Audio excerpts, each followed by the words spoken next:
ಐಕೋರಾರ್ಯಪ್ರಿಯಂ ಶಿಷ್ಯಂ ಗುರುವರದೇಂದ್ರ ಪದಾರ್ಚಕಂ ಸದಾ ಸುಳಾದಿಪದ ವಕ್ತಾರಾಂ ಕುಪ್ಪೇರಾಯ ಗುರುಂಭಜೆ. ಅಜ್ಞಾನತಿಮಿರಚ್ಛೇದಂ ಬುದ್ಧಿಸಂಪತ್ಪ್ರದಾಯಕಂ ವಿಜ್ಞಾನ ವಿಮಲಂ ಶಾಂತಂ ವಿಜಯಾಖ್ಯ ಗುರುಂಭಜೆ. ಶ್ರೀ ವಿಜಯದಾಸಾರ್ಯ ವಿರಚಿತ ಸಾಧನಾ ಭಾಗ ಸುಳಾದಿ. ದಾಸನಾಗುವುದು ಅಶೇಷ ಜನ್ಮದ ಪುಣ್ಯ ರಾಶಿ ಬಾರಾದಲೆ ಫಲಿಸುವುದೇನೋ. ಸಾಸಿರ ಕೋಟಿ ಧನ ತಾಸೂರೆ ಬಿಟ್ಟರು, ಕಾಶಿ ರಾಮೇಶ್ವರ ತಿರುಗಿದರು. ಮಾಸ ಮಾಸ ಉಪವಾಸವನ್ನೇ ಮಾಡಿ ದೇಶ ಪ್ರದೇಶವನ್ನು ಸುತ್ತಿದರು. ವಾಸರೋಸರ ಬಿಡದೆ ಶರೀರ ದಂಡಿಸಿ ಘಾಸಿಯಾಗಿ ಪಲ್ಲುಗರಿದರೇನು. ವಾಸುದೇವನ ಪಾದ ಸೇವೆ ದೊರೆಯದು ಸಾಸಿವಿ ಕಾಳಿನಿತು ಸಂಶಯ ಯಾಕೋ. ಸಾಸಿರಾರ್ಚಿಸೆ ನಾಮ ವಿಜಯ ವಿಠಲ ದೇವನ್ನ, ದಾಸನಾಗುವ ಭಾಗ್ಯ ವಾಸುಕಿ ಎಣಿಸುವನು. ಅಂದಾಣವನು ಏರಿ ಅರಸು ಎನಿಸಿಕೊಂಡು ಹಿಂದೆ ಮುಂದೆ ಹಿತದ ಪರಿವಾರದವರ ಸಂದಣಿ ಸಹಿತದಲ್ಲೇ ಮರೆದು ಕುಂದದೋಲಕವನ್ನು ಕುಶಲಾದಿ ಕೊಳಬಹುದು. ಇಂದು ಮೋಹನಗೂರು ವಿಜಯ ವಿಠಲ ಎಂದಿಗೆಂದಿಗೆ ಭಕುತಿಯೇನೋ ಪರೀಕ್ಷಿಸದೆ. ಷಡುರಸ ಅನ್ನವ ಕೊಡುವ ಒಡವಿ ವಸ್ತು, ಒಳ್ಳೆ ಉಡಗಿ ವಸನ ಆಭರಣ ತಡಿಯದೆ ಕೊಡುವ. ಮಡದಿ ಮಕ್ಕಳು ತನ್ನ ಒಡನೊಡನೆ ಬಂದು ಸುಖ ಬಡುವ ಬಾಂಧವರನ್ನ ಎಡಬಿಡದಲೆ ಕೊಡುವ. ಅಡಿತೋಲಗಾದಲೆ ಅನೇಕ ಕಡೆಯಲಿಂದ ಕಡೆಯಿಲ್ಲದ ಭಾಗ್ಯ ಸಡಲಾದಂತೀವ. ಕಡುಮುದ್ದು ಚತುರ್ಭಾವ ವಿಜಯ ವಿಠಲ ರಂಗ, ದೃಢ ಬಕುತಿ ಕೊಡನಯ್ಯ ಅಡಿಮೇಲಗ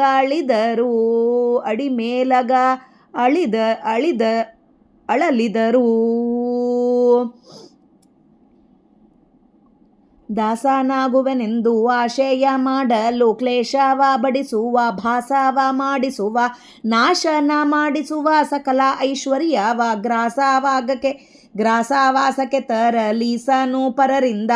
ದ್ವೇಷವ ಮಾಡಿಸುವ ಮಾನೀಸರ ಕೈಯಿಂದ, ಮೋಸವಾದ ಭವ ಪಾಶದಲ್ಲಿ ಬಿಗಿವ, ಬೀಸಾಟುವ ಕಾಸಿನವನ ಮಾಡಿ ಲೇಸು ಜ್ಯೋತಿಸೆ ನಾಮ ವಿಜಯ ವಿಠಲ ತನ್ನ. ದಾಸನಾಗುವನಿಗೆ ಕ್ಲೇಶ ಬಿಡಿಸದೆ ಒಲಿಯನು. ಏನು ಹೀನ ಹಾನಿ ಬರಲು ತಾನಳುಕಿ ಹಿಂದಾಗದಲೆ, ನೀನು ನಿನ್ನದೆಂದು ಮಾನಸ್ಥಾನ ಮೌನ ಧ್ಯಾನ ಜ್ಞಾನ ನಾನೀಗ ನಿನ್ನವನೇ ಎಂದು ಮಾನನಂದನ ಪ್ರಾಣ ದಿಟ್ಟ ತ್ರಾಣನಾಗಿ. ನೀನೇ ಎಂದು ಅನಿಗಾನೆ ಪೋಸದಾಡಿ, ನೀ ಏನು ವಿಪರೀತಾದನ್ನ ನಾನೇ ನಿನ್ನ ಬಿಡನೆಂದು ಜಾಣತನ ಒಂದಿರಲಿ. ತ್ರಾಣಗೆಡನೆಂದು ಪ್ರಮಾಣ ನಾಮ ವಿಜಯ ವಿಠಲ, ಗೇಣುದರ ಪೋಗದಲ್ಲೇ ಪ್ರಾಣ ಪದಕವಾಗಿಪ್ಪ. ಶ್ರಮವೇನು ಬಂದರೆ ಬಿಡನೆಂಬೋದಾಸಗೆ, ಯಮನಾಮ ವಿಜಯ ವಿಠಲನು ತೆತ್ತಿಗನೋ. ಶ್ರಮವೇನು ಬಂದರೆ ಬಿಡನೆಂಬೋದಾಸಗೆ, ಯಮನಾಮ ವಿಜಯ ವಿಠಲನೋ ತೆತ್ತಿಗನೋ. ಮಧ್ವಾಂತರ್ಗತ ಶ್ರೀಕೃಷ್ಣಾರ್ಪಣಮಸ್ತು. ಜಯ ವಿಜಯರಾಯ. ಅಜ್ಞಾನ ತಿಮಿರಚ್ಛೇದಂ ಬುದ್ಧಿ ಸಂಪತ್ಪ್ರದಾಯಕಂ ವಿಜ್ಞಾನ ವಿಮಲಂ ಶಾಂತಂ ವಿಜಯಾಖ್ಯ ಗುರುಂಭಜೆ. ಇವತ್ತು ನಾವು ಶ್ರೀ ವಿಜಯದಾಸಾರ್ಯ ವಿರಚಿತ ಸಾಧನಾ ಭಾಗ ಸುಳಾದಿಯಲ್ಲಿ ದಾಸನಾಗಬೇಕು ಅಂತ ಇಚ್ಛೆ ಇದ್ದವರಿಗೆ ದೇವರು ಎಷ್ಟು ಶ್ರಮ ಕೊಡ್ತಾನೆ, ದಾಸನ ಆಗೋದು ಅಂದರೆ ಏನು, ಇದರ ಬಗ್ಗೆ ಒಂದು ಸುಳಾದಿಯನ್ನು ರಚಿಸಿದ್ದಾರೆ. ದಾಸನಾಗುವುದು ಅಶೇಷ ಜನ್ಮದ ಪುಣ್ಯ ರಾಶಿ ಬಾರದಲ್ಲೇ ಫಲಿಸುವುದೇನು ಅಂತ ಕೇಳ್ತಾ ಇದ್ದಾರೆ. ದಾಸನು ಅಂತ ಅನಿಸ್ಕೋಬೇಕು ಅಂದರೆ, ಇದು ಹಿಂದಿನ ಸುಳಾದಿಯಲ್ಲಿ ಹೇಳಿದಾಗೆ ದಾಸನು ಅಂತ ಅನಿಸ್ಕೋಬೇಕು ಅಂತಂದರೆ ಬಹಳ ಕಷ್ಟ. ನೀನೇ ಮಾಡೋತ ಅಂಥೇಳಿ ಪ್ರತಿ ನಿಮಿಷಕ್ಕೂ ಬರಬೇಕು. ಯಾರು ಬೈದರೂ ಯಾರು ಹೊಗಳಿದರೂ ಸ್ವಾಮಿ ನಿಂತು ಮಾಡಿಸ್ತಾ ಇದ್ದಾನೆ. ನಮ್ಮ ಒಳಗೆ ಸ್ವಾಮಿ ನಿಂತು ಅನ್ನಿಸ್ತಾ ಇದ್ದಾನೆ. ಇದು ಕ್ಷಣ ಕ್ಷಣಕ್ಕೆ ಬರ್ತಾ ಇರಬೇಕು. ಇದು ಬರಬೇಕು ಅಂದರೆ ಅದು ಭಾಳ ಅಶೇಷ ಸಾವಿರಾರು ಜನ್ಮದ ಪುಣ್ಯರಾಶಿ ಬಂದ್ರೇ ಅದು ಫಲಿಸೋದು. ಸಾಸಿರ ಕೋಟಿ ದನ ತಾ ಸೂರೆ ಬಿಟ್ಟರು. ಎಷ್ಟು ರೊಕ್ಕ 1000 ಕೋಟಿ ಧನ ಕೊಟ್ಟರೆ ಕೂಡ, ಕಾಶಿಗೆ ರಾಮೇಶ್ವರಗೆ ಮತ್ತೆ ಮತ್ತೆ ಮತ್ತೆ ಮತ್ತೆ ತಿರುಗಿದರೆ ಕೂಡ, ಮಾಸ ಮಾಸ ಪ್ರತಿ ತಿಂಗಳಾನುಗಟ್ಟಲೆ ಉಪವಾಸಗಳು ಮಾಡಿ ದೇಶ ಪ್ರದೇಶವನ್ನು ಸುತ್ತಿದರೆ ಕೂಡ ವಾಸರ ಬಿಡದೆ ಶರೀರ ದಂಡಿಸಿ, ಎಷ್ಟೋ ಶರೀರನ ದಂಡನೆ ಮಾಡಿ ನಿಂತು ದೇವರ ಧ್ಯಾನ ಮಾಡ್ತಾ ಇದ್ದೀವಿ ಅಂತ ಹೇಳಿ ಉಪವಾಸಗಳು ಮಾಡಿ ವನವಾಸಗಳು ಮಾಡಿ ಏನು ಮಾಡಿದರೆ ಕೂಡ ಘಾಸಿಯಾಗಿ ಪಲ್ಲುಗರಿದರೇನು, ನಾನು ಮಾಡಿದೆ ಅಂಬೋದು ಎಲ್ಲಿ ಇಟ್ಕೊಂಡು ನಾನು ಇದು ಮಾಡಿದೆ, ಅವರಿಗೆ ದಾನ ಕೊಟ್ಟೆ, ಇವರಿಗೆ ದಾನ ಕೊಟ್ಟೆ, ನಾನು ಪೂಜೆ ಮಾಡಿದೆ, ನಾನು ಕೊಟ್ಟೆ ನಾನು ಅಂಬೋದು ಬಂದುಬಿಡ್ತದೆ ಯಾವಾಗಲೂ. ಇಷ್ಟೆಲ್ಲ ಮಾಡಿದರೆ ಕೂಡ ವಾಸುದೇವನ ಪಾದ ಸೇವೆ ದೊರೆಯದು. ಎಷ್ಟು ದಾನ ಮಾಡ್ರಿ, ಏನು ಮಾಡ್ರಿ, ಇದು ಬರೀ ಕರ್ಮಾನುಷ್ಠಾನ ಮಾತ್ರ ಆಗತ್ತೆ. ದೇವರ ಚಿಂತನೆಯೇ ಇರಲ್ಲ. ಈ ಬರೇ ಕರ್ಮಾನುಷ್ಠಾನ ಇರಬಾರ್ದು, ನಾನು ಮಾಡಿದೆ ಅಂತ ಬರಬಾರ್ದು. ಎಷ್ಟು ನಾವು ಏನೋ ದಾನ ಮಾಡ್ತೀವಿ, 1000 ಜನಕ್ಕೆ ಇವ್ರನ್ನ ಕರೆದಾಗ ಬಂದವರೆಲ್ಲರಿಗೆ ಹೇಳೋದು, ನಾವು ದಾನ ಮಾಡಿದ್ವಿ, ನಾವಿದು ಮಾಡಿದ್ವಿ, ಹೇಳಿ ಹೇಳಿ ಹೇಳಿ ಹೇಳಿ ಏನಾಗ್ತಾ ಇದೆ, ನಾನು ಮಾಡಿದೆ ಅಂತ ಬಂತು. ಇಲ್ಲಿ ನನ್ನ ಒಳಗೆ ಸ್ವಾಮಿ ನಿಂತು ಮಾಡಿಸ್ಲಿಲ್ಲ ಅಂದರೆ ಒಂದು ತೊಟ್ಟು ಇದು ಕೂಡ ಎತ್ತಲಕ್ಕೆ ಸಾಸಿವೆ ಎತ್ತಲಕ್ಕೆ ಕೂಡ ಕೈಲಾಗಲ್ಲ ನಮಗೆ. ಅಂದರೆ ಒಳಗೆ ಅವನು ನಮ್ಮ ಕೈಯಲ್ಲಿ ನಿಂತು ನಮ್ಮ ಕೈಲಿಂದ ಕೆಲಸ ಮಾಡಿಸ್ಬೇಕು, ನಮ್ಮ ಒಳಗೆ ಮನಸ್ಸಿನಲ್ಲೇ ನಿಂತು ಅದರಲ್ಲಿಂದ ಮಾಡಿಸ್ಬೇಕು. ಈ ಜ್ಞಾನ ಇಲ್ಲಾರ್ದಾಗಿ ನಾವು ಶರೀರ ದಂಡಿಸಿದರೆ ಕೂಡ ವಾಸುದೇವನ ಪಾದ ಸೇವೆ ದೊರಕದಿಲ್ಲ. ಅಂದರೆ ದಾಸನಾಗೋ ಪುಣ್ಯ ನಮಗೆ ಬರೋದಿಲ್ಲ. ಸಾಸಿವೆ ಕಾಳೆನಿತು ಸಂಶಯ ಯಾಕೋ, ಸಾಸಿವೆ ಕಾಳಷ್ಟು ಡೌಟ್ ಕೂಡ ಇರಬಾರ್ದು, ಸಂಶಯನೇ ಬೇಡ. ಸಾಸಿರಾರ್ಚಿಸೆ ನಾಮ ವಿಜಯ ವಿಠಲ ದೇವನ್ನ, 1000 ಹೆಸರುಗಳಿದ್ದಾತ, 1000 ನಾಡಿಗಳಲ್ಲಿದ್ದಾತ, 1000 ದಳಗಳಲ್ಲಿ ಇದ್ದಾತ. ಇಂಥ ವಿಜಯ ವಿಠಲನ್ನ ದಾಸನಾಗುವ ಭಾಗ್ಯ ಕೇಳಬೇಕು ಅಂದರೆ ಶೇಷದೇವರನ್ನೇ ಕೇಳಬೇಕಂತೆ. ಶೇಷದೇವರೇ ಎಣಿಸ್ತಾನಂತೆ ದಾಸನಾಗುವ ಭಾಗ್ಯದ ಬಗ್ಗೆ ಕೇಳಬೇಕು ಅಂದರೆ. ಸನತ್ಕುಮಾರರು ಕೇಳಿದ್ರಂತೆ, ಶೇಷದೇವ್ ಬ್ರಹ್ಮಾಂಡನ ಎಲ್ಲ ಹೊತ್ತು ನಿಂತಿದೆಯಲ್ಲಪ್ಪ, ನೀನು ಸಾಸಿವೆ ಕಾಳು ಥರ ನೀನು ಅದನ್ನು ಹೊತ್ತಿದೆಯಲ್ಲ ಅಂತ ಹೇಗೆ ಸಾಧ್ಯ ಇದು ಅಂತಂದರೆ, ಕಷ್ಟ ಅನ್ನಿಸ್ಲಿಲ್ಲೇನು ಅಂದರೆ ದೇವರ ದಾಸ ಅನ್ನಿಸ್ಕೊಂಡ ಮೇಲೆ ಒಳಗೆ ನಿಂತು ಆತ ಹೋರಿಸ್ತಾ ಇದ್ದಾನೆ, ನಾನಲ್ಲ ಅಂತ ಹೇಳಿದ್ನಂತೆ. ಹಾಗೆ ಆ ಅನುಸಂಧಾನ ಬರೋದು ಭಾಳ ಕಷ್ಟ. ಎಷ್ಟೋ ಜನ್ಮದ ಪುಣ್ಯ ಇದ್ದರೆ ಆಗಲಿ ಆ ಅನುಸಂಧಾನ ಬರೋದಿಲ್ಲ. ಒಂದೊಂದು ಸರಿ ಬಂದಾಗಾದರೂ ನಾವು ಅದನ್ನು ದೇವರು ನಮ್ಮಿಂದ ಮಾಡಿಸ್ಲಿ, ಅದು ಆತನೇ ಮಾಡಿಸ್ಬೇಕು ಆ ಅನುಸಂಧಾನ ಆದರೆ ಕೂಡ ಅಂಥೇಳಿ. ಇದು ಅಂದಣವನು ಮತ್ತು ಮಟ್ಟತಾಳದಾಗಿ ಹೇಳ್ತಾರೆ, ಅಂದಣವನು ಏರಿ ಅರಸು ಎನಿಸಿಕೊಂಡು, ದೊಡ್ಡ ರಾಜನಾಗಿ ಅರಸು ಅಂತ ಅನ್ಸ್ಕೊತಾನೆ. ಹಿಂದೆ ಮುಂದೆ ಹಿತದ ಪರಿವಾರದವರ ಸಂದಣಿ ಸಹಿತದಲ್ಲಿ ಮೆರೆದು, ಹಿಂದೆ ಮುಂದೆ ಎಲ್ಲ ಹಿತದವರು ಪರಿವಾರದವರು ಎಲ್ಲರೂ ಬಂದು ಮೆರಿತಾನೆ. ರಾಜಸಭೆಗಳದಾಗೆ ಎಲ್ಲದರೊಳಗೆ ಏನು ಕೇಳಿದ್ದೆಲ್ಲ ಕೊಡ್ತಾನೆ ಸ್ವಾಮಿ. ಆದರೆ ಇಂದು ಮೋಹನ ಗುರು ವಿಜಯ ವಿಠಲ ಎಂದಿಗೆಂದಿಗೆ ಭಕುತಿಯನ್ನು ಪರೀಕ್ಷಿಸದೆ, ಪರೀಕ್ಷೆ ಮಾಡಲಾರ್ದಾಗಿ ಭಕುತಿ ಮಾತ್ರ ಕೊಡೋದಿಲ್ಲ. ಈಗ ನಾವು ಮಾಡ್ತಾ ಇರ್ತೀವಿ, ಸುಳಾದಿ ಹೇಳ್ಕೊತಾ ಇರ್ತೀವಿ, ಎಲ್ಲ ಹೇಳ್ತಾ ಇರ್ತೀವಿ, ಅದೊಂಥರ ಮೆಕ್ಯಾನಿಕಲ್ಲಾಗಿ ನಾವು ಮಾಡೋದು. ಇವತ್ತು ಬೆಳಗ್ಗೆದ್ದು ಇದು ಮಾಡಬೇಕು ಅದು ಮಾಡಬೇಕು, ಒಳಗೆ ನಿಂತು ಸ್ವಾಮಿ ಮಾಡಿಸ್ತಾ ಇದ್ದಾನೆ, ಅದು ನಮಗೆ ಬರೋದು ಭಾಳ ಕಷ್ಟ. ಅದು ಸ್ವಾಮಿ ಕೊಡಬೇಕು. ಜೀವಕ್ಕೆ ಕರ್ತೃತ್ವ, ಈ ಜೀವನಿಗೆ ಪ್ರಯತ್ನ ಇದೆ ಅಂತ ಎಲ್ಲರೂ ಹೇಳ್ತಾರೆ, ನಾವಾದರೂ ಪ್ರಯತ್ನ ಮಾಡಬೇಕಲ್ಲ ಅಂಥೇಳಿ. ಆದರೆ ಆ ಪ್ರಯತ್ನ ಅಂಬೋದು ಕೂಡ, ಅಂದರೆ ತಿಳ್ಕೊಳ್ಳಬೇಕು ಅಂಬೋದು ಇಚ್ಛಾ ಪ್ರಯತ್ನ ಜೀವನ ಲಕ್ಷಣನೇ. ಆದರೆ ಆ ಪ್ರಯತ್ನ ಮಾಡೋ ಪವರ್ ಏನಿದೆ ಅಲ್ಲ, ಅದು ನಮ್ಮ ಹತ್ರ ಇಲ್ಲ, ಆ ಜೀವನಿಗೆ ಇಲ್ಲ. ತಿಳ್ಕೊಬೇಕಂಬೋದು ಇಚ್ಛಾ ಪ್ರಯತ್ನ ಜೀವನ ಲಕ್ಷಣಗಳೇ ಅವು, ಎಲ್ಲ ಇದ್ದಾವೆ. ಪ್ರಯತ್ನ ಮಾಡಬೇಕು ಅಂತ ಇರುತ್ತೆ ಜೀವನಿಗೆ, ಆದರೆ ಆ ಪ್ರಯತ್ನ ಮಾಡಿಸುವವನು ಮತ್ತು ಸ್ವಾಮಿನೇ. ಅದಕ್ಕೆ ಪ್ರಯತ್ನ ಮಾಡಬೇಕು ಅಂಬೋ ಇಚ್ಛೆ ಆದರೂ ನಮಗೆ ಬರಬೇಕು ಅಂಬೋದು ಇಲ್ಲಿ, ಅದು ದೇವರು ಮಾಡಿಸ್ತಾನೆ. ಇದು ಅಂದಣವನು ಏರಿ ಅರಸು, ಏನನ್ನ ಅನ್ಸ್ಕೋತಾನೆ ಆಗಲಿ, ಪರೀಕ್ಷೆ ಮಾಡಲಾರ್ದಾಗಿ ಎಂದಿಗೂ ಭಕುತಿ ಎಂಬುದು ಕೊಡೋದಿಲ್ಲ, ದಾಸನ್ನಾಗಿ ಮಾಡೋದಿಲ್ಲ ಅಂತ ಹೇಳ್ತಾರೆ ವಿಜಯದಾಸರು. ಆಮೇಲೆ ತ್ರಿವಿಡ ತಾಳದೊಳಗೆ ಷಡುರಸ ಅನ್ನವ ಕೊಡುವ ಒಡವಿ ವಸ್ತು ಒಳ್ಳೆ ಉಡುಗಿ ಎಲ್ಲ ಕೊಡ್ತಾನೆ. ಷಡ್ರಸ ಅನ್ನ, ಬೆಳಗ್ಗೆ ಎದ್ದಗಳಿಗೆ ಮೃಷ್ಟಾನ್ನ ಭೋಜನ ಕೊಡ್ತಾನೆ, ಬಟ್ಟೆಗಳು ಕೊಡ್ತಾನೆ, ಇದು ಬಂಗಾರ ಕೊಡ್ತಾನೆ, ಆಭರಣಗಳು ಕೊಡ್ತಾನೆ, ತಡಿಯದೆ ಕೊಡುವ. ಆಮೇಲೆ ಮಡದಿ ಮಕ್ಕಳು, ತನ್ನ ಒಡನೊಡನೆ ಬಂದು ಸುಖ ಪಡುವ ಬಾಂಧವರನ್ನು, ಎಷ್ಟು ತನ್ನ ಜೊತೆಗೆ ಇದ್ದವರನ್ನೆಲ್ಲ, ಸ್ನೇಹಿತರಂತ, ಮಡದಿ ಮಕ್ಕಳು ಎಲ್ಲರೂ ಸುಖ ಪಡ್ಲಿಕ್ಕೆ ಎಲ್ಲರನ್ನ ಕೊಡ್ತಾನೆ ಸ್ವಾಮಿ. ಎಡ ಬಿಡದಲೆ ಒಂದು ಚೂರು ಗ್ಯಾಪ್ ಇಲ್ಲಾರ್ದಾಗ ನಾವು ಕೇಳಿದಾಗೆಲ್ಲ ಕೇಳೋದೆಲ್ಲ ನಾವು ದೇವ್ರು ನಮ್ಮ ಒಳಗೆ ನಿಂತು ಕೇಳಿಸೋದೆಲ್ಲ ಬರೇ ನನ್ನ ಮಕ್ಕಳು ಬೇಷಿರಲಿ, ನನ್ನ ಗಂಡ ಬೇಷಿರಲಿ, ನಮ್ಮ ಮನೆ ಬೇಷಿರಲಿ, ಮನೆ ಕಟ್ಟಲಿ, ಉದ್ಯೋಗ ಬರಲಿ, ಇಂಥವೇ ಇವು ಕೇಳಿದ್ವೆಲ್ಲ ಕೊಡ್ತಾ ಇರ್ತಾನೆ.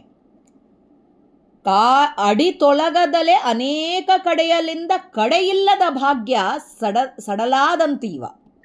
ನೋಡ್ರಿ, ನಾವು ಅದು ಕೇಳ್ಕೊಬೋದು. ಭಾಳ ಜನ ಅದೇ, ನಾವೆಲ್ಲರೂ ಅದೇ ಕೇಳ್ತೀವಿ. ಕಾಲು ಕದಲಿಸ್ಲಾರ್ದಾಗ ಅಡಿ ತೊಲಗದಲೆ ಅನೇಕ ಕಡೆಯಿಂದ, ಪ್ರತಿ ಕಡೆಯಿಂದ ನಮಗೆ ಭಾಗ್ಯ ಬರಬೇಕು, ಅದು ಹೋಗಬಾರ್ದು. ಇದೆಲ್ಲ ಕೊಡ್ತಾನೆ ಸ್ವಾಮಿ ಕೇಳಿದಗಳಿಗೆ. ಕಡುಮುದ್ದು ಚತುರ್ಭಾವ ವಿಜಯ ವಿಠ್ಠಲ ರಂಗ.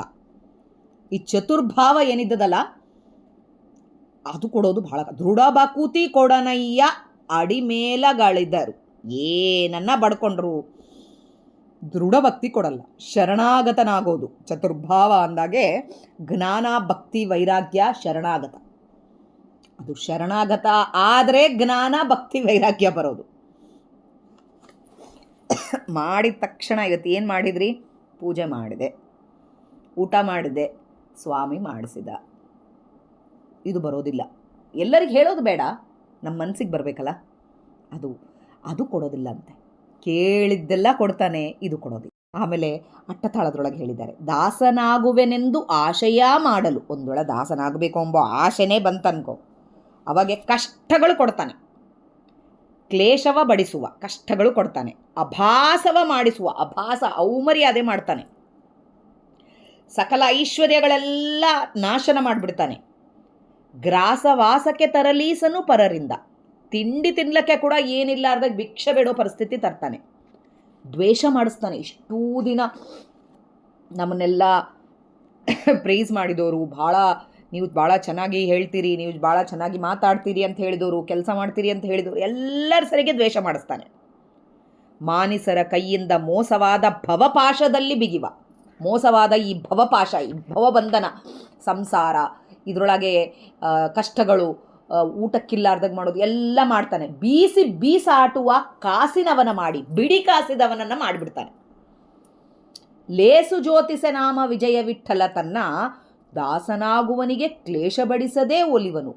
ಕ್ಲೇಶ ಬಡಿಸ್ಲಾರ್ದಾಗಿ ದಾಸನಾಗ್ತೀನಿ ಅಂದೋರಿಗೆ ಒಲಿಯಲ್ಲ ಅಂತ ಹೇಳ್ತಾರೆ. ಇದು ವಿಜಯದಾಸರು ತಮ್ಮ ಇದರೊಳಗೆ ಕೂಡ ಹೇಳ್ತಾರೆ. ಸಂಜೆ ತನಕ ಇದ್ದು ಸಣ್ಣ ಸವಟು ತುಂಬ ಗಂಜಿ ಇಲ್ಲದೆ ಪರದಾಡಿದ್ದೀನಿ ಅಂತ ಹೇಳ್ತಾರೆ. ಅಂದರೆ ಇದು ಗಂಜಿ ಅಂದರೆ ನಮಗೆ ಊಟದ ಗಂಜಿ ಅಂತ ಕೂಡ ಅರ್ಥ ಬರೋದಿಲ್ಲ. ಎಷ್ಟಿದ್ರೂ ದೇವರು ಜ್ಞಾನ ಅದರ ಬಗ್ಗೆ ನಂಗೆ ಹೋಗ್ತಾ ಇಲ್ಲ ಅಂಬೋದೂ ಅರ್ಥ ಬರುತ್ತೆ. ಹೀಗೆ ಕಷ್ಟ ಕೊಡಲಾರ್ದಾಗಿ ಒಲಿಯೋದಿಲ್ಲ ಅಂಥೇಳಿ. ಆದರೆ ಅದೇ ಕಷ್ಟ ಕೊಟ್ಟಾಗ ಏನು ಸುಖ ದುಃಖ ಇವೆಲ್ಲ ಬರ್ತಾ ಇರ್ತವೆ, ಅದೆಲ್ಲ ದೇವರ ನಾಮಸ್ಮರಣೆಗೆ ಅಡಚಣೆಗಳು. ಸುಖ ಇದ್ದಾಗೆ ನನಗಿಂತ ಯಾರು ಸುಖವಾಗಿಲ್ಲ, ಅದು ತಂದೆ ಇದು ತಂದೆ, ಮನೆಯಾಗ ಸಾಮಾನು ತಂದೆ, ತಿಂದೆ ಉಂಡೆ ಬಟ್ಟೆ ತಗೊಂಡೆ, ಹೀಗೆ ಇದರೊಳಗೆ ಇದ್ದುಬಿಡ್ತೀವಿ. ದೇವರ ನಾಮಸ್ಮರಣೆ ಕಡಿಮೆ. ದುಃಖ ಬಂದಾಗೆ ದೇವ್ರು ಹೀಗೆ ಮಾಡಿದ ಅಂಥೇಳಿ ದುಃಖ ಪಡೋದು, ಅಲ್ಲಿ ನಾಮಸ್ಮರಣೆ ಹೋಯಿತು. ಇವೆಲ್ಲ ಅಡಚಣೆಗಳು ದೇವರ ನಾಮಸ್ಮರಣೆಗೆ. ಇಷ್ಟು ಕಷ್ಟ ಕೊಟ್ಟಾಗೆ ಕೂಡ ದೇವರ ನಾಮಸ್ಮರಣೆ ಬಿಡಲಾರ್ದಾಗಿ ಮಾಡಿಸ್ತಾನೆ. ಅದು ಧೈರ್ಯನೂ ಕೊಡ್ತಾನೆ. ಇಷ್ಟು ಕಷ್ಟ ಕೊಟ್ಟಾತ ಹಾಗೆ ಬಿಟ್ಟುಬಿಡೋದಿಲ್ಲ ನಮ್ಮನ್ನು. ಅದನ್ನು ಎದುರಿಸಿ ದೇವರ ನಾಮಸ್ಮರಣೆಯಲ್ಲಿ ನಮ್ಮನ್ನು ತೇಲಾಡಿಸ್ತಾನೆ. ಹಾಗೆ ಆದಿತಾಳದ್ರೊಳಗೆ ಏನು ಹೀನ ಹಾನಿ ಬರಲು ತಾನು ಅಳಿಕಿ ಹಿಂದಾಗದಲೆ, ಏನೇ ಕಷ್ಟ ಬಂದರೆ ಕೂಡ, ಎಷ್ಟು ಹಾನಿ ಬಂದರೆ ಕೂಡ ಹೆದರ್ಲಾರ್ದಾಗಿ, ಹಿಂದಕ್ಕೆ ಹೋಗ್ಲಾರ್ದಾಗಿ, ನೀನು ನಿನ್ನದೆಂದು. ಸ್ವಾಮಿ ಮಾಡಿಸೋದೆಲ್ಲ ನಿನ್ನದೇ. ನನ್ನ ಮಾನ ಆಗಿರ್ಬೋದು, ಸ್ಥಾನ ಆಗಿರ್ಬೋದು, ಮೌನ, ಧ್ಯಾನ, ಜ್ಞಾನ ಇವೆಲ್ಲ ನಾನೀಗ ನಿನ್ನವನೇ ಎಂದು ಮಾನನಂದ. ನಾನೀಗ ನಿನ್ನವನಪ್ಪ, ಎಲ್ಲ ನಿಂದೆ. ನನ್ನ ಅವಮರ್ಯಾದೆ ಮಾಡಿದ ಮಾಡು, ನನಗೆ ಕಾಸಿಲ್ಲಾರ್ದಾಗ ಮಾಡಿದೆ ಮಾಡು, ನೀನೇ ಮಾಡಿಸು ಆತ, ನಿನ್ನದೇ ಇದೆಲ್ಲ. ಈ ಶರೀರ ನಿನ್ನದು, ಈ ಕೊಟ್ಟಿದ್ದೆಲ್ಲ ನಿನ್ನದು, ಹೆಂಡತಿ ಮಕ್ಕಳು ಮನೆಯಾಗಿದ್ದವರು ಆಸ್ತಿ ಎಲ್ಲ ನಿನ್ನದಪ್ಪ. ನೀನು ಕೊಡಲಿಲ್ಲ ಅಂದರೆ ಯಾರು ಕೊಡ್ತಾರೆ ಸ್ವಾಮಿ? ನಿನ್ನದೇ. ಪ್ರಾಣದಿಟ್ಟ ತ್ರಾಣನಾಗಿ ನೀನೇ ನೀನೇ ನೀನೇ ಎಂದು ಅಣಿಗಾನೆ ಪೊಸದಾಡಿ ಏನು ವಿಪರೀತ ಅದನ್ನ. ನಿನ್ನ ಬಿಡನೆಂಬೋ ಜಾಣತರ ಅಷ್ಟೇ ಇರಲಿ, ನಾನು ನಿನ್ನ ಬಿಡೋದಿಲ್ಲ. ನಿನ್ನ ನಾಮಸ್ಮರಣೆ ನೀನೇ ಮಾಡಿಸೋತ ಅಂಬೋದನ್ನೊಂದು ಬಿಡಿಸ್ಬೇಡ. ತ್ರಾಣಗೆಡನೆಂದು ಪ್ರಮಾಣ ನಾಮ ವಿಜಯ ವಿಠಲ. ಗೇಣುದರ ಪೋಗದಲ್ಲೇ ಪ್ರಾಣ ಪದಕವಾಗಿಪ್ಪ. ಇಂಥವರಿಗೆ ಗೇಣು ದೂರ ಅಂತ ಬರ್ತದೆ ಇದು. ಇಂಥವರಿಗೆ ಗೇಣು ದೂರ ಕೂಡ ಹೋಗೋದಿಲ್ಲಂತ ದೇವರು. ಪ್ರಾಣದೇವರ ಮೂಲಕ ರಕ್ಷನಾಗಿ ಪದಕ ಆಗಿ ನಿಂದಿರ್ತಾನಂತೆ. ಏನೇ ಕೊಟ್ಟರೆ ಕೂಡ ನೀನೇ ಮಾಡಿದ್ದಪ್ಪ, ಕಷ್ಟ ಕೊಟ್ಟು ನೀನು ಮಾಡಿದಿ, ಸುಖ ಕೊಟ್ಟು ನೀನು ಮಾಡಿದಿ. ನಾಮಸ್ಮರಣೆಯಲ್ಲಿ ಅಡಚಣೆ ಮಾಡಲಾರ್ದಾಗಿ, ನಾನು ಮಾಡಿದೆ ಅಂಬೋ ಅಹಂಕಾರ ಪಡಿಸಲಾರ್ದಾಗಿ ಏನನ್ನ ಮಾಡಿಸಿದರು ನಿನ್ನ ಬಿಡೆ ಸ್ವಾಮಿ, ದೇವರೇ ಬೇಕು, ಮಿಕ್ಕದ್ದು ಸಾಕು ಅಂಬೋದು ನನಗೆ ಕೊಡುವು ಅಂಥೇಳಿ ಬೇಡ್ಕೋಬೇಕು ಅಂತ ಹೇಳ್ತಾರೆ ದೇವರು ವಿಜಯದಾಸರು. ಶ್ರಮವೇನು ಬಂದರೆ ಬಿಡನೆಂಬೋ ದಾಸಗೆ, ಎಷ್ಟೇ ಶ್ರಮ ಬಂದರೆ ಕೂಡ ನಿನ್ನ ನಾನು ಬಿಡೋದಿಲ್ಲ ಅಂತ ಹೇಳೋ ದಾಸಗೆ ಯಮನಾಮನಾದ ವಿಜಯ ವಿಠಲನು ತೆತ್ತಿಗನು, ತನ್ನ ಜೊತೆಗೆ ಇರ್ತಾನೆ ಯಾವಾಗಲೂ. ಯಮನಾಮನಾದ ವಿಜಯ ವಿಠಲ ಎಷ್ಟೇ ಕಷ್ಟ ಬಂದರೂ ಏನೇ ಮಾಡಿದರೂ ಈ ಥರ ಪರೀಕ್ಷೆ ಮಾಡಿ ದೇವರು ತನ್ನ ದಾಸತ್ವ ಅಂಬೋದು ಕೊಡ್ತಾನೆ. ಎಷ್ಟೇ ನಾವು ದೇವರ ನಾಮಸ್ಮರಣೆ ಮಾಡಿರ್ಬೋದು, ನಿತ್ಯ ದೇವರನ್ನ ಸುಳಾದಿ ಭಾಗವತ ಭಾರತ ಎಲ್ಲ ಓದ್ತಾ ಇರ್ತೀವಿ. ಆದರೂ ಯಾರನ್ನ ಬಂಧುಗಳಿಗೆ ಇವತ್ತಾಯ್ತು ನೋಡ್ರಿ ಭಾಗವತ ಹೇಳಿದೆ, ಇವತ್ತಾಯ್ತು ನೋಡ್ರಿ ಸುಳಾದಿ ಹೇಳಿದೆ, ಸುಳಾದಿ ಅರ್ಥಚಿಂತನೆ ಹೇಳಿದೆ, ಇದು ನಾನು ಹೇಳಿದೆ ಅಂಬೋದು ಬಂದುಬಿಡ್ತು ಅಂತಂದರೆ ಆಗೋಯ್ತು. ಅವನ ದಾಸನ ಎಲ್ಲಿ ಆಗಿದ್ದೀವಿ ಹೇಳ್ರಿ? ನಾನು ಅಂಬೋ ಅಹಂಕಾರ ಬರ್ತಾನೇ ಇದೆ. ಇದನ್ನು ಬಿಡಿಸ್ಬೇಕು ಸ್ವಾಮಿ. ಅದಕ್ಕೆ ದೇವರು ಮಾಡಿಸ್ತಾ ಇದ್ದಾನೆ. ಬರೀ ಬಾಯಿಲಿಂದ ನಾಹಂಕರ್ತ ಹರಿಕರ್ತ ಅಂಬೋದಲ್ಲ. ನಾನಲ್ಲ, ನನ್ನ ಒಳಗೆ ನಿಂತು ಸ್ವಾಮಿ ಒಂದು ಮಾತು ನುಡಿಸ್ಲಿಲ್ಲ ಅಂದರೆ ನನ್ನ ಬಾಯಿಲಿಂದ ಒಂದು ಅಕ್ಷರ ಹೊರಗೆ ಬರೋದಿಲ್ಲ. ಇದನ್ನು ತಿಳ್ಕೋಬೇಕು ನಾವೆಲ್ಲ. ಅದು ಜೀವನ ಯೋಕ್ತಿ ಪ್ರಕಾರ ದೇವರು ಸ್ವಾಮಿ ಕೊಡ್ತಾನೆ. ಅದು ಕೊಡಲಿ ಅಂಥೇಳಿ, ಆ ಇಚ್ಛೆ ನಮ್ಮಲ್ಲಿ ಬರಲಿ ಅಂಥೇಳಿ ನಾವು ಬೇಡ್ಕೊಳ್ಳೋಣ. ಇದರಲ್ಲಿ ಏನಾದರೂ ತಪ್ಪುಗಳಿದ್ದಲ್ಲಿ ಕ್ಷಮಿಸ್ರಿ.